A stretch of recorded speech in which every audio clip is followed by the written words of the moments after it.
Morning प्यारे बच्चों। आज हम क्लास 6 की सोशल साइंस के वर्कशीट नंबर 3 को कंप्लीट करेंगे। बेटा ये आपके सोशल साइंस की ज्योग्राफी के चैप्टर 1 सौर मंडल में पृथ्वी से ली गई है और इस वर्कशीट में हम पृथ्वी और चंद्रमा के बारे में पढ़ेंगे।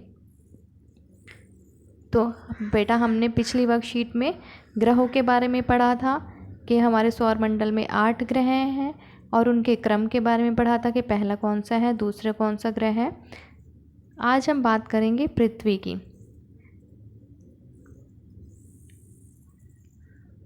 पृथ्वी सूर्य से दूरी के हिसाब से पृथ्वी तीसरा ग्रह है। आकार में 5वां सबसे बड़ा ग्रह है। यह ध्रुवों के पास थोड़ी चपटी है।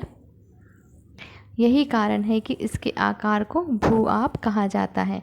भूआब का अर्थ है पृथ्वी के समान आकार। बेटा अब जो पृथ्वी है वो हमारी सूर्य से दूरी के हिसाब से तीसरा ग्रह है। जैसे ये हमारा सूर्य है बेटा, तो पहले है हमारा बुध ग्रह, फिर है हमारा शुक्र और तीसरा है हमारा पृथ्वी। तो सूर्य से पहला, दूसरा, तीसरा दूरी के हिसाब से पृथ्वी हमारा तीसरा ग्रह है। और पृथ्वी जो है आकार में 5वां सबसे बड़ा ग्रह है। 8 ग्रहों में से 5वें नंबर पे पृथ्वी का आकार आता है। और जो पृथ्वी है वो ध्रुवों से, ये जो हमारा ध्रुव होते हैं उत्तरी ध्रुव और दक्षिणी ध्रुव, तो यहाँ से थोड़ी चपटी चपटी है। जैसे अगर हम एक बॉल ले लें और उसको थोड़ा सा दबाएं, ध्रुवों से ऊपर से दबाएं और नीचे से दबाएं, तो वो थोड़ा सी चपटी हो जाएगी। इसी तरह का आकार होता है हमारा पृथ्वी का और इस आकार को हम भूआब कहते हैं।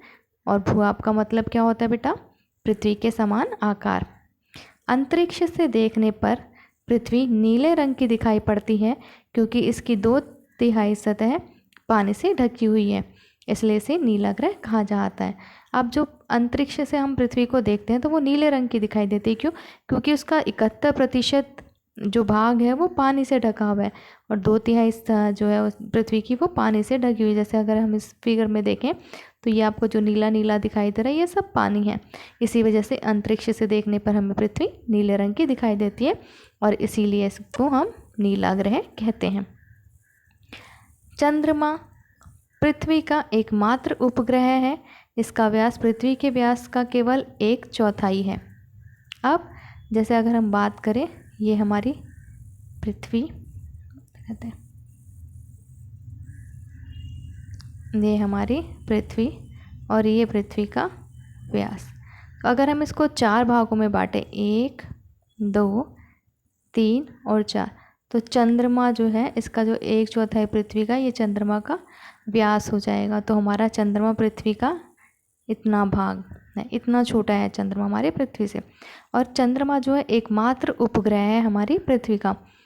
अब मैंने आपको बता दिया कि जो इसका व्यास है वो 1/4 है पृथ्वी के व्यास का और ये पृथ्वी से 3,84,400 किलोमीटर दूर है। चंद्रमा पृथ्वी का एक चक्कर लगाने में लगभग 27 दिन लेता है। अब जब जो उपग्रह होते हैं वो ग्रह के चारों तरफ घूमते हैं, तो जो चंद्रमा पृथ्वी का उपग्रह है तो चंद्रमा पृथ्वी के चारों ओर घूमते हैं और एक चक्कर लगाने में कितना टाइम लेता है वो? 27 दिन। अब है उपग्रह। उपग्रह एक खगोलीय पिंड है जो सूर्य के चारों ओर उसी प्रकार चक्कर लगाते हैं जिस प्रकार ग्रह सूर्य के चारों ओर चक्कर लगाते हैं। उपग्रह सूर्य पृथ्वी यानी कि जो उपग्रह होते हैं वो ग्रहों के चारों तरफ चक्कर लगाते हैं, जैसे सभी ग्रह सूर्य के चक्कर लगाते हैं। रोचक तथ्य, नील आर्मस्ट्रांग पहले व्यक्ति थे जिन्होंने 20 जुलाई 1969 को सबसे पहले चंद्रमा पर कदम रखा था। और नील आर्मस्ट्रांग सबसे पहले चंद्रमा पर गए थे। कब गए थे बच्चों? 20 जुलाई 1969, 20 जुलाई 1969 को। आई होप बच्चों आपको ये वर्कशीट यहाँ तक समझ में आ गई होगी। अब हम इसके क्वेश्चन आंसर्स को डिस्कस कर लेते हैं। पहला क्वेश्चन है हमारा, पृथ्वी को नीला ग्रह क्यों कहा जाता है? तो इसका आंसर है बच्चों, पृथ्वी का लगभग 71% भाग या फिर 2/3 भाग पानी से घिरा हुआ है, जिसके कारण पृथ्वी अंतरिक्ष से नीली दिखाई देती है, इसलिए इसे नीला ग्रह कहा जाता है। सेकंड क्वेश्चन है बच्चों हमारा, उपग्रह से आप क्या समझते हैं? तो ग्रहों के चारों तरफ चक्कर लगाने वाले खगोलीय पिंड को उपग्रह कहते हैं। थर्ड क्वेश्चन है बच्चों, चंद्रमा की सतह पर कदम रखने वाले पहले अंतरिक्ष यात्री कौन थे? तो इसका आंसर है हमारा नील आर्मस्ट्रांग। फोर्थ क्वेश्चन है बेटा, पृथ्वी से चंद्रमा की दूरी कितनी है? इसका आंसर है हमारा पृथ्वी से चंद्रमा की दूरी 3,84,400 किलोमीटर है।